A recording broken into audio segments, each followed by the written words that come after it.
Hello, आवाज आ रही है?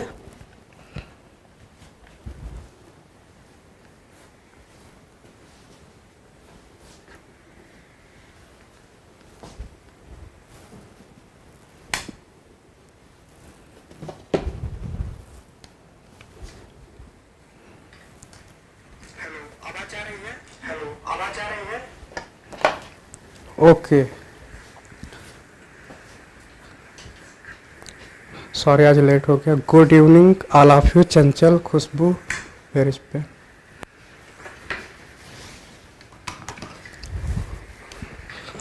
ओके ओके, तो आज का हम सीरीज शुरू करते हैं।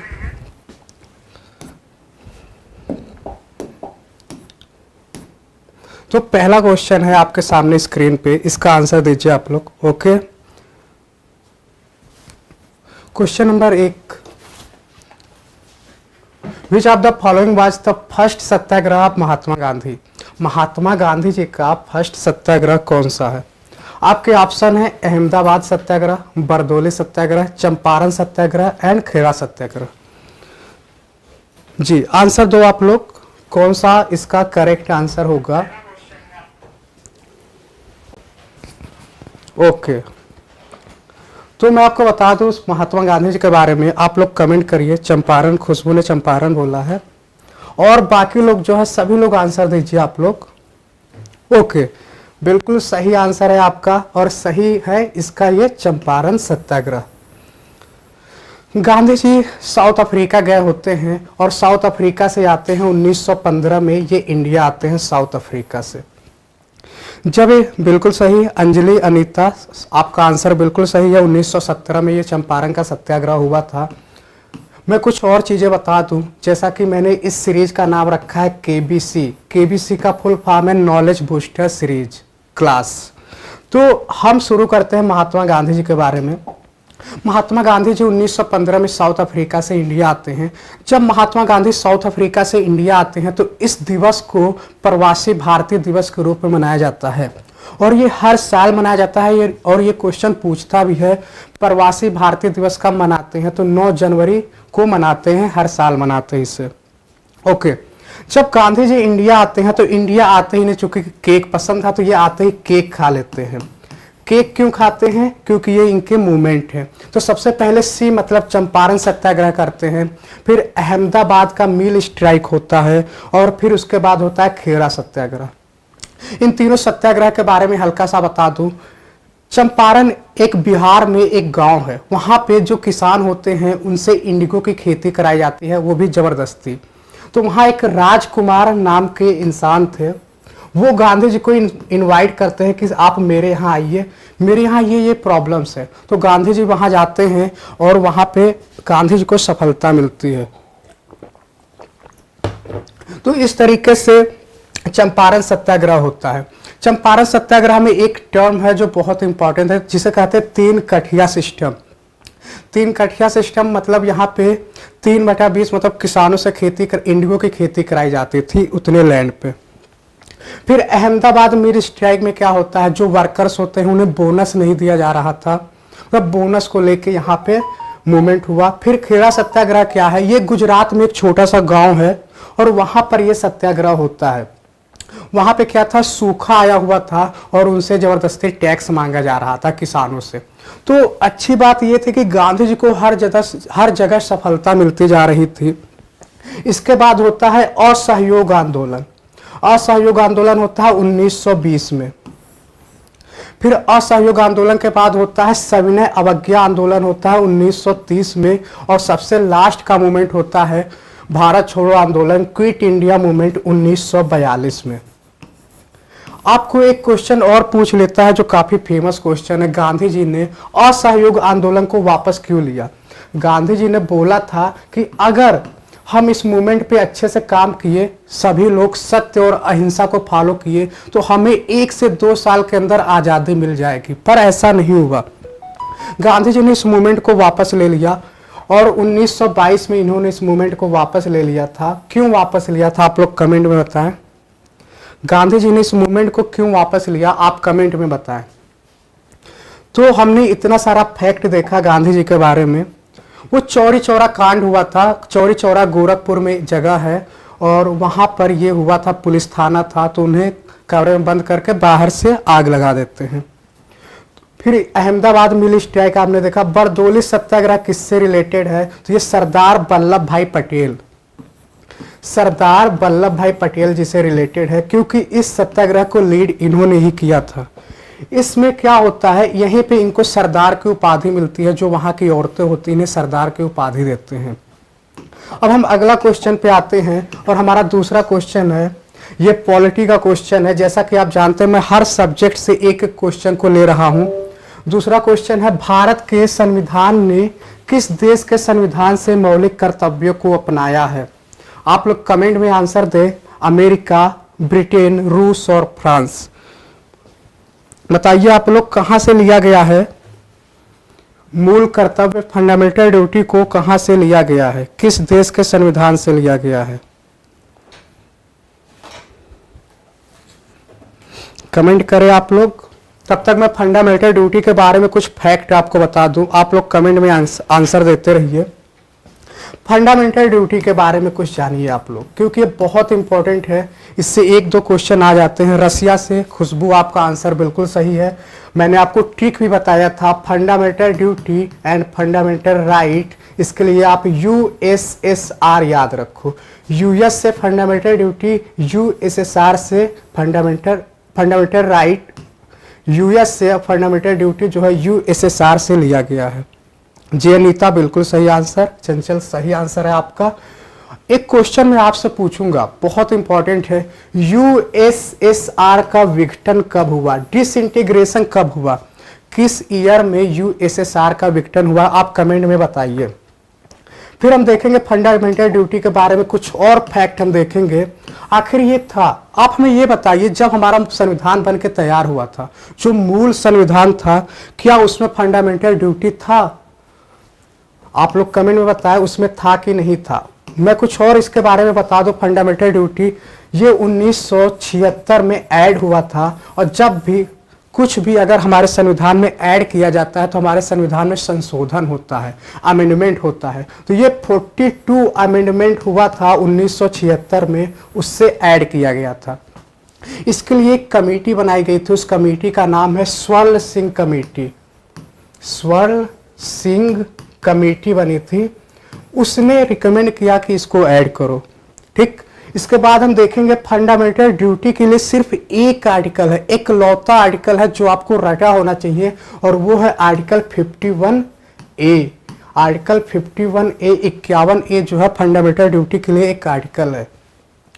अब हम एक चीज और बताएंगे, टोटल कितने फंडामेंटल ड्यूटी हैं हमारे संविधान में? तो शुरुआत में 10 थे। जब हमारा संविधान बन के तैयार हुआ तो उस समय टोटल 10 फंडामेंटल ड्यूटी थे, लेकिन अभी के समय में 11 फंडामेंटल ड्यूटी हैं। एक ऐड हुआ था और वो 2002 में ऐड हुआ था, और ये 86वां संविधान संशोधन से ऐड हुआ था। और ये कौन सा आर्टिकल था? जो 6 से 14 साल के बच्चे होते हैं उनके प्राइमरी एजुकेशन के लिए ये आर्टिकल, ये फंडामेंटल ड्यूटी ऐड हुआ था। तो मैंने आपको इतने सारे फैक्ट बताए हैं, अगर आप इसको नोट करते चले, और साथ में मैं आपको ये PPT भी टेलीग्राम ग्रुप में प्रोवाइड करता हूं, तो आप वहां ज्वाइन कर लें। ये देखो आपके सामने फंडामेंटल ड्यूटी की मैंने लिस्ट भी दी है, ये आपको PPT वहां पे मिल ही जाएगा, तो ये आप एक बार रीड कर लेना। मैं अगले क्वेश्चन पे आता हूं, और ये क्वेश्चन हमारा है ज्योग्राफी से। ये ज्योग्राफी का क्वेश्चन है, आपको आंसर देना है, निम्नलिखित में से कौन सा रेखा भारत को मध्य से पार करता है? Which of the following line cross India from the middle? Equator, tropic of cancer, tropic of capricorn, both equator and tropic of cancer. इसका आंसर दो आप लोग, थर्ड का आंसर दो। जी बिल्कुल सही आंसर आप लोग दे रहे हैं, 11 फंडामेंटल ड्यूटी। ज्योग्राफी का इस क्वेश्चन का आंसर दो आप लोग कि ये जो है कौन सी लाइन ऐसी है जो भारत को मध्य से काटती है? तो इसके बारे में आपको मैं बता दूं, तब तक आप लोग आंसर देते रहो। ये हमारा अर्थ है। आप सबको पता है कि अर्थ को बीचों बीच से काटता है, वो उसे हम कहते हैं इक्वेटर। ठीक, बिल्कुल सही, कर्क रेखा, इक्वेटर सही आंसर है आप लोगों का। ऊपर होता है ट्रॉपिक ऑफ कैंसर यानी कि कर्क रेखा, नीचे होता है इसे कहते हैं ट्रॉपिक ऑफ कैप्रिकॉर्न। तो ये अगर देखा है तो ये बेसिक सा कॉन्सेप्ट है। अब हम आते हैं अपने भारत के ऊपर। मैं एक ऐसे भारत का मैप बना रहा हूं, आप इसको देखो। यहां से इक्वेटर पास करता है, यहां से इक्वेटर पास किया और टोटल नंबर भी आपको याद रखना है, टोटल 8 स्टेट को ये क्रॉस करता है। और इसके लिए एक छोटा सा ट्रिक है, बहुत ही इजी ट्रिक है जो आपके लिए आपको हमेशा इससे याद हो सकता है। उस ट्रिक का नाम है गरम चीज बदतमीज, गरम चीज बदतमीज। तो यहां से हम देखेंगे सबसे पहले गुजरात है, गुजरात से पास करता है, उसके बाद राजस्थान से, फिर मध्य प्रदेश से, फिर छत्तीसगढ़ से, फिर झारखंड से, फिर बंगाल से, फिर त्रिपुरा से और सबसे लास्ट में मिजोरम। तो टोटल 8 स्टेट को ये क्रॉस करता है भारत के बीचों बीच से। और ये क्वेश्चन बहुत इंपॉर्टेंट है, ये पूछता है। इसके साथ ही मैं एक और आपको बता दूं फैक्ट, हर देश की एक टाइम जोन होती है और भारत का टाइम जोन जो है वो 82 डिग्री है एंड हाफ मिनट। तो ये आप इतना याद रख सकते हैं। इसके बाद हम आते हैं अगले क्वेश्चन पे। इस क्वेश्चन में कोई डाउट हो तो आप लोग पूछ सकते हैं। ये है जीएसटी इज मेंशन्ड इन, ये इकोनॉमी का क्वेश्चन मैंने लिया है। जीएसटी को कौन सा आर्टिकल दिया गया है, इसका आंसर दीजिए आप लोग। Article 369, 379, article 379 A, 379 A, article 379 B and article 279 A. कौन सा आंसर होगा? तो मैं जीएसटी के बारे में बता दूं, आप लोग कमेंट में आंसर देते रहो जल्दी से। जीएसटी हमारे देश में पहले नहीं था, हालांकि बात काफी समय से चल रही थी कि जीएसटी को भारत में लाया जाए। जीएसटी का फुल फॉर्म है गुड एंड सर्विस टैक्स। ये एक प्रकार का इनडायरेक्ट टैक्स है। इनडायरेक्ट टैक्स हमेशा आपने सुना होगा, मोदी जी बोलते थे कि भारत में क्या होना चाहिए, एक वन नेशन वन टैक्स की बात हो रही थी। तो इनडायरेक्ट के लिए ये फॉलो किया गया कि वन नेशन वन टैक्स हो। जितने भी इनडायरेक्ट टैक्स थे उनको मिला के एक टैक्स बना दिया गया और उसका नाम रखा गया जीएसटी। पहला फैक्ट, इसको एक आर्टिकल भी दिया गया 379 है, नहीं आर्टिकल नंबर 279 है इसके लिए होगा। ये इसका करेक्ट आंसर है। इसके साथ ही हम कुछ और जीएसटी के बारे में देखेंगे। जीएसटी कब फोर्स में आया, ये क्वेश्चन बहुत पूछता है। जीएसटी फोर्स में आया 2017 में, 1 जुलाई 2017 को फोर्स में आया। और आपको पता है कुछ भी जब संविधान में ऐड होता है तो अमेंडमेंट होता है, सुधार होता है, और वो अमेंडमेंट था 101 कॉन्स्टिट्यूशनल अमेंडमेंट एक्ट। इसके बाद हम देखेंगे ये एक इनडायरेक्ट टैक्स है और जीएसटी काउंसिल बनी हुई है। जीएसटी काउंसिल का जो चेयरमैन होता है वो फाइनेंस मिनिस्टर होता है। आप सबको पता है इसमें फाइनेंस मिनिस्टर कौन है, निर्मला सीतारमण जी हैं, और वो इसके चेयरमैन है। जीएसटी काउंसिल के चेयरमैन कौन है, फाइनेंस मिनिस्टर जो भी होते हैं। जीएसटी टैक्स में 5 स्लैब्स बनाए गए हैं, कोई बात नहीं। आप अगर क्वेश्चंस गलत हो जा रहा है तो कोई दिक्कत नहीं है, जो मैं बता रहा हूं आप उसको अच्छे से रिटेन करें, अच्छे से याद रखें ताकि दोबारा गलत ना हो। यहां क्वेश्चन गलत होता है, कोई दिक्कत नहीं, आगे नहीं होना चाहिए। और आपको बता दूं कुछ टैक्स ऐसे हैं जो जीएसटी के अंदर नहीं आते हैं, जैसे पेट्रोलियम प्रोडक्ट हो गया, एल्कोहलिक ड्रिंक हो गया एंड इलेक्ट्रिसिटी। तो ये इतने सारे जीएसटी के बारे में हो गए। अब हम आते हैं अगले क्वेश्चन पे, और ये क्वेश्चन मैंने लिया है इन्वायरमेंट से। Which of the following is the main objective of Vienna Convention and Montreal Protocol? Okay तो आपने पूछा, खुशबू ने पूछा इनडायरेक्ट टैक्स क्या होता है। तो मैं बहुत ही आसान चीजों में आपको बताता हूं। आपको पता होगा कि पूरे हमारे देश में एक छोटा से जो छोटा बच्चा होता है, 6 साल का, 4 साल का, वो भी टैक्स को पे करता है। इनडायरेक्ट टैक्स वो होता है जिसमें हम डायरेक्ट गवर्नमेंट को टैक्स नहीं दे रहे होते। जैसे एक छोटा बच्चा अगर दुकान पर जाके एक टॉफी भी खरीद लिया तो देखा तो टैक्स दे रहा है, वो इनडायरेक्ट तरीके से टैक्स दे रहा है उस दुकानदार को। उससे लग रहा है कि हम सिर्फ पैसे दे रहे हैं, लेकिन वो टैक्स भी दे रहा होता है क्योंकि कुछ टॉफी पे जो टैक्स लगी है। तो ये एक प्रकार से इनडायरेक्ट टैक्स हुआ। डायरेक्ट टैक्स क्या होता है? जब हम डायरेक्ट गवर्नमेंट को पैसा देते हैं। जैसे सपोज करो मेरी गवर्नमेंट जॉब लग गई, अब मेरी गवर्नमेंट जॉब लग गई, अब मुझे सैलरी मिल रहा है और एक इन्होंने क्राइटेरिया बना दिया कि 8 लाख रुपए 9 लाख रुपए इस हिसाब से कुछ है, इसमें मुझे उतना नहीं याद है। तो एक उस क्राइटेरिया के ऊपर अगर आप जाते हो तो आपको कुछ परसेंट वो बना देते हैं, 8%, 10%, 15% आपको टैक्स देना होता है।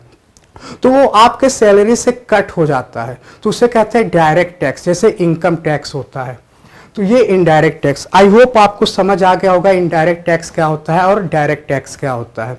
जीएसटी, जैसे आप कोई भी सामान खरीद रहे हो तो आप डायरेक्ट टैक्स नहीं देते हो ना, तो वो हो गया इनडायरेक्ट टैक्स। तो हम आते हैं और अगले क्वेश्चन पे, ये है इन्वायरमेंट का क्वेश्चन है, इसका आंसर दो आप लोग। निम्नलिखित में से कौन सा वियन्ना कन्वेंशन और मॉन्ट्रियल प्रोटोकॉल का मुख्य उद्देश्य है? इसका आंसर दीजिए। खुशबू, आपको इनडायरेक्ट टैक्स समझ आया? Combat desertification, combat climate change, to reduce global warming, protection of ozone layer. तो आंसर दीजिए आप लोग। वियन्ना कन्वेंशन, मैं पिछले 3 दिनों से मतलब जो भी क्लास ले रहा हूं, कोई बात नहीं, गुड इवनिंग रीता, कोई नहीं, आप दोबारा जब रिकॉर्डेड क्लास भी देख सकती हैं। मैं एक रिक्वेस्ट करूंगा आप सभी से कि आप क्लास को मिस ना करें, क्योंकि बहुत इंपॉर्टेंट है। अगर आप मेरे क्लास को देखते हो तो मैं गारंटी देता हूं कि आपका जीएस का कोई भी क्वेश्चंस गलत नहीं हो सकता है, क्योंकि मैं रिवीजन भी डेली बेसिस पे कराता रहूंगा। तो ये हमारा क्या हो गया, इसका आंसर दीजिए आप लोग। किससे रिलेटेड है? सी ओके, नो, इसका आंसर होगा protection of ozone layer. वियन्ना convention Montreal protocol का रिलेशन है ओजोन लेयर से, मैं पिछले कई दिनों से बता रहा हूं। ओके चंचल, मैं टाइमिंग जो मेरी रहेगी अब हमेशा यही रहेगी, 7:30 रहेगी। इसी टाइम पे हमारी डेली की ये लाइव क्लास होगी, ये अब फिक्स हो गया, ये टाइमिंग हमेशा रहेगी। तो इसका आंसर हो जाएगा ओजोन लेयर। ओजोन के बारे में मैं पिछले 2 दिनों से बहुत अच्छे से बताया हूं। इसका फार्मूला O3 होता है। ये समताप मंडल में यानी स्ट्रेटोस्फीयर में पाया जाता है। ये सन से आने वाली जो हानिकारक रेज होती हैं उनसे हमें बचाता है। तो ये सारी चीजें हैं। मॉन्ट्रियल प्रोटोकॉल के बारे में आपको बता दूं, और ये आपको याद भी रखना है, ये 1989 को साइन हुआ था। मॉन्ट्रियल प्रोटोकॉल 1989 16 सितंबर 1989 को साइन हुआ था। और आपको पता होगा ओजोन दिवस मनाया जाता है, इसीलिए इस दिन मॉन्ट्रियल प्रोटोकॉल साइन हुआ था, इसीलिए आज के दिन ओजोन जो 16 सितंबर है इस दिन ओजोन दिवस मनाया जाता है। तो ये फैक्ट आप याद रखो, इसी से वियन्ना कन्वेंशन रिलेटेड है, सब एक ही चीज है। अब हम आते हैं अगले क्वेश्चन पे, और ये है करंट अफेयर। यहां से अब हमारा करंट अफेयर शुरू होने वाला है। Where is the headquarter of NATO? NATO का हेडक्वार्टर कहां पे है? जी बिल्कुल सही है। ओके, आप लोग क्वेश्चन नंबर 6 का आंसर दो। Geneva, Switzerland, Brussels and America, NATO का हेडक्वार्टर कहां पे है? मैं नेटो के बारे में आपको बता दूं, आप लोग आंसर देते रहो। चंचल, वो जो मॉन्ट्रियल प्रोटोकॉल है ये 1989 को साइन हुआ था, 16 सितंबर 1989 को साइन हुआ था मॉन्ट्रियल प्रोटोकॉल, इसीलिए 16 सितंबर को ओजोन दिवस मनाया जाता है। ओके, आप लोग इसका आंसर दो, इसका हेडक्वार्टर कहाँ पे है? मैं नेटो के बारे में बता दूं। नेटो का क्वेश्चन मैंने इसलिए रखा है कि आपको सभी को पता है रसिया और यूक्रेन के बीच में काफ़ी विवाद चल रहा है कि रसिया को आप जानते हैं उनका जो लैंड है उसको अनेक्स किया है, और ये कुछ पहली बार नहीं है। 2014 में भी जो यूक्रेन का क्रीमिया था उसको अनेक्स किया था, और इसमें जो बॉर्डर एरिया है यूक्रेन का उसमें भी ये आके जो उनके लैंड है उसको अनेक्स कर रहे हैं। तो इसका जो हेड क्वार्टर है, नहीं, इसका जो आंसर सही आंसर होगा वो होगा ब्रसेल्स। ये जो है ये बेल्जियम में है, ठीक। तो इसका हेडक्वार्टर कहाँ है? ये ब्रसेल्स है, और इसके बारे में अगर हम देखें कितने मेंबर हैं तो नेटो में 30 मेंबर हैं। नेटो बनाया क्यों गया था? ये 1949 में बनाया गया था। और क्यों बनाया गया था? सिक्योरिटी पर्पज के लिए बनाया गया था। अभी नेटो जो है यूक्रेन को मोटिवेट कर रहा था कि आप मेरे में शामिल हो जाओ, और यही रीजन है कि रसिया नहीं चाहता था कि यूक्रेन जो है वो नेटो में शामिल हो, क्योंकि वो रसिया के बॉर्डर पे है और उनको प्रॉब्लम क्रिएट करेगा, इस वजह से। ओके, हाँ रीता, कोई नहीं, 1989 होगा, वो टाइपिंग गलती हो जाती है लिखने में, कोई नहीं कोई नहीं। तो हम ये देखें, तो ये नेटो के बारे में हमने इतना फैक्ट देखा, हेडक्वार्टर आपको पता चल ही गया होगा। और जिनेवा के बारे में आपको मैं बता दूं, जैसे आप ऐसे करो WO, अगर आप देखो कहीं भी कोई ऑर्गेनाइजेशन है और शुरू में W है लास्ट में O है, तो जैसे WHO, WTO, तो इनका जो हेडक्वार्टर है वो जिनेवा होगा। तो इस तरीके से एक ट्रिक के थ्रू आप इसको याद कर सकते हो। ओके, आते हैं हम अगले क्वेश्चन पे, और ये भी ये मैंने बता दिया कब बना था। अगला एक क्वेश्चन और इसमें आप देख लो, नेटो में टोटल 30 मेंबर हैं, जिसमें से 2 नॉर्थ अमेरिका से हैं और बाकी जो 28 हैं ये यूरोपियन कंट्री के मेंबर हैं। इसका आंसर दीजिए आप लोग, ये बहुत ही प्यारा क्वेश्चन है। At present who is the chairman of Rajya Sabha? वर्तमान में राज्यसभा के सभापति कौन है? एम वेंकैया नायडू, जगदीप धनखड़, हरिवंश नारायण सिंह, उपरोक्त में से कोई नहीं। तो इसका आंसर दो आप लोग।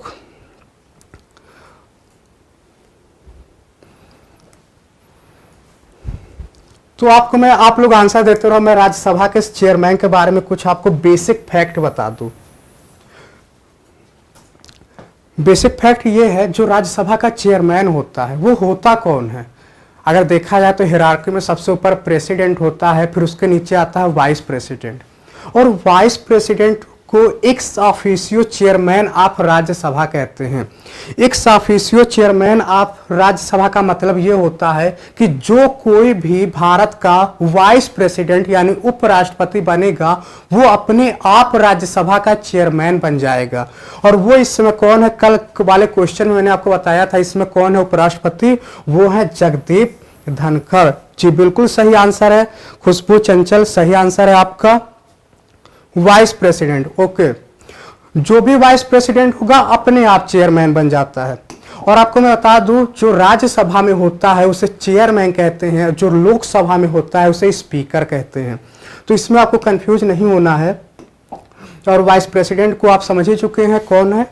इसके बाद हम आते हैं अगले क्वेश्चन पे, और ये है ये है मैंने करंट अफेयर से लिया है, India's top agree export during 2021-22। India ने 2021 में सबसे ज्यादा एक्सपोर्ट क्या किया है? जी बिल्कुल सही आंसर है आप सभी का। सबसे ज्यादा एक्सपोर्ट क्या किया है 2021-22 में? कृषि, गैर बासमती चावल, समुद्री उत्पाद, चीनी एंड मसाला। तो इसका सही आंसर होगा मरीन प्रोडक्ट को सबसे ज्यादा एक्सपोर्ट किया है इंडिया ने। एक्सपोर्ट का मतलब होता है जब हम अपने देश से दूसरे देश में कोई चीज भेजते हैं तो उसे कहते हैं एक्सपोर्ट। मरीन प्रोडक्ट, अगर मैं आपसे क्वेश्चन पूछूं कि इंडिया में जो फिशरी होता है किस स्टेट में सबसे ज्यादा फिश का प्रोडक्शन होता है, तो वो है आंध्र प्रदेश। आंध्रा में सबसे ज्यादा फिश का प्रोडक्शन होता है। और इस बार 2021-22 में सबसे ज्यादा एक्सपोर्ट हुआ वो मरीन प्रोडक्ट का हुआ है। फिर हम आते हैं अगले क्वेश्चन पे करंट अफेयर के, और इसमें ये बताना है आपको 2021-22 के दौरान भारत का शीर्ष आयात मतलब सबसे ज्यादा इंपोर्ट क्या किया है हमने अपने देश में। आपके ऑप्शन है इलेक्ट्रॉनिक सामान, पेट्रोलियम, वनस्पति, नहीं अनीता सही बताया आपने, चंचल शुगर नहीं होगा। जी बिल्कुल सही आंसर आप लोग दे रहे हैं। इसका आंसर दो क्वेश्चन नंबर 9 का, सबसे ज्यादा इंपोर्ट क्या किया गया है 2021-22 में? Electronic good, petroleum, vegetable oil, coal. तो इसका सही आंसर हो जाएगा पेट्रोलियम। आप सबको पता है इंडिया में पेट्रोलियम बाहर से ही मंगाया जाता है क्योंकि हमारे देश में इसका है ही नहीं, मतलब रिजर्व नहीं है पेट्रोलियम का, हम दूसरे देश पर पूरी तरीके से डिपेंड हैं। अगर वेजिटेबल में बात करें तो सबसे ज़्यादा इंपोर्ट किया गया है वेजिटेबल ऑयल को इंपोर्ट किया गया है। तो ये कुछ ऐसे पूछ लेता है एग्रीकल्चर प्रोडक्ट के बारे में। और अगर पूछ ले आपसे चाय की खेती सबसे ज़्यादा कहाँ होती है तो वो असम हो जाएगी, और कॉफ़ी अगर पूछ ले तो कर्नाटक। ओके, तो ये इसके बाद आज का आखिरी क्वेश्चन है हमारा, statue of prosperity is in. बहुत ही प्यारा क्वेश्चन है, और ऐसे क्वेश्चन केवीएस में तो आते ही हैं, हर साल आप ऐसे क्वेश्चन देख लोगे। किसी भी स्टेट में अगर कुछ नया हो रहा है तो ऐसे क्वेश्चन बहुत पूछते हैं। अभी ये नया नरेंद्र मोदी जी ने, जो हमारे देश के पीएम हैं, इसका उद्घाटन किया है। स्टेचू ऑफ प्रॉस्पेरिटी किस स्टेट में है? इसका आंसर दो आप लोग, Hyderabad, Chennai, Bengaluru and Pune. Statue of prosperity, statue of liberty आप जानते हो, स्टेचू ऑफ यूनिटी जानते हो। इस स्टेचू के बारे में बताइए कि ये किस स्टेट में? कर्नाटका जी। तो सही आंसर है इसका बेंगलुरु। इसके बारे में मैं आपको बता दूं ये क्यों होगा।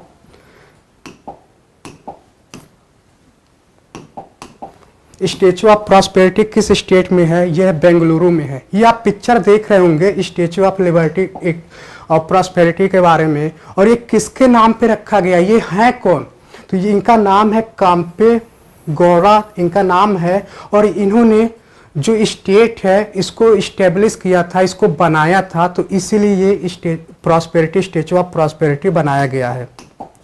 इसके साथ ही कुछ और फैक्ट मैं आपको बता दूं, ये आप देख लो। ये वैसे तो मैं इस पे क्लियर नहीं दिखेगा, पर आप सुन लो इसे। Statue of equality, statue of equality किसके नाम पे है? वो संत रामानुजाचार्य जी हैं। और ये कहाँ पे? स्टेचू ऑफ इक्वालिटी हैदराबाद में है।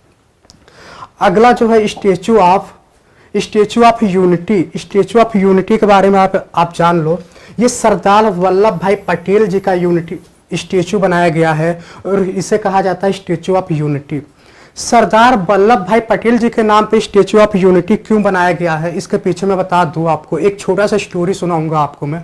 जब हमारा देश आज़ाद हो गया तो उसमें टोटल 552 प्रिंसली स्टेट थे, जिसमें से 549 तो भारत में शामिल हो गए। उन्हें कौन शामिल किया? वल्लभ भाई पटेल जी सबके पास गए, सबको मनाया और उन्हें भारत में शामिल कराया। लेकिन 3 स्टेट ऐसे थे वो मानने को तैयार ही नहीं थे, और वो 3 कौन थे? हैदराबाद, जूनागढ़ और जम्मू एंड कश्मीर। तो इन तीनों को भी धीरे धीरे पुलिस एक्शन, पोलो ऑपरेशन हुआ, तो पोलो ऑपरेशन के थ्रू हैदराबाद को, और जूनागढ़ में क्या हुआ? रेफरेंडम हुआ, तो इस तरीके से जूनागढ़ को भी भारत में शामिल किया गया। और लास्ट में जम्मू एंड कश्मीर को इंस्ट्रूमेंट ऑफ एक्सेशन के थ्रू भारत में शामिल किया गया। जम्मू कश्मीर को उसमें नहीं शामिल किया गया, उससे कहा गया कि चलो तुम जैसे हो रहो।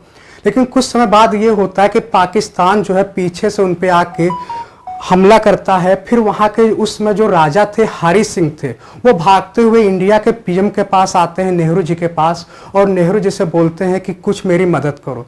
नेहरू जी ने डायरेक्ट बोल दिया कि मैं तुम्हारी तभी मदद कर पाऊंगा जब तुम इंस्ट्रूमेंट ऑफ एक्सेशन को साइन करोगे। तो उस समय उन्होंने इंस्ट्रूमेंट ऑफ एक्सेशन को साइन किया। तब यहाँ से नेहरू जी ने अपने तरफ से सैनिकों को भेजा। और उस समय आप एलओसी के बारे में जानते हैं, line of control. Nehru ji की यहाँ पे एक छोटी सी गलती थी। इन्होंने क्या किया? एलओसी पे जाके, मतलब इधर से भी सैनिक थे, उधर से पाकिस्तान के सैनिक थे, और ये यूनाइटेड नेशन में चले गए। जब ये यूनाइटेड नेशन में चले गए तो वहां से बोला गया कि जो जहां पे है वहीं पे रुक जाए, और तब से ये बात वहीं पे अटकी हुई है, और ये विवाद अभी तक बना हुआ है। तो ये हमने इतना कुछ देखा। आज का क्लास आपको कैसा लगा आप कमेंट करके बताएं, और बाकी आप देख ही रहे होंगे कितना कंटेंट है क्लास में। ओके, तो कैसा लगा आज का क्लास?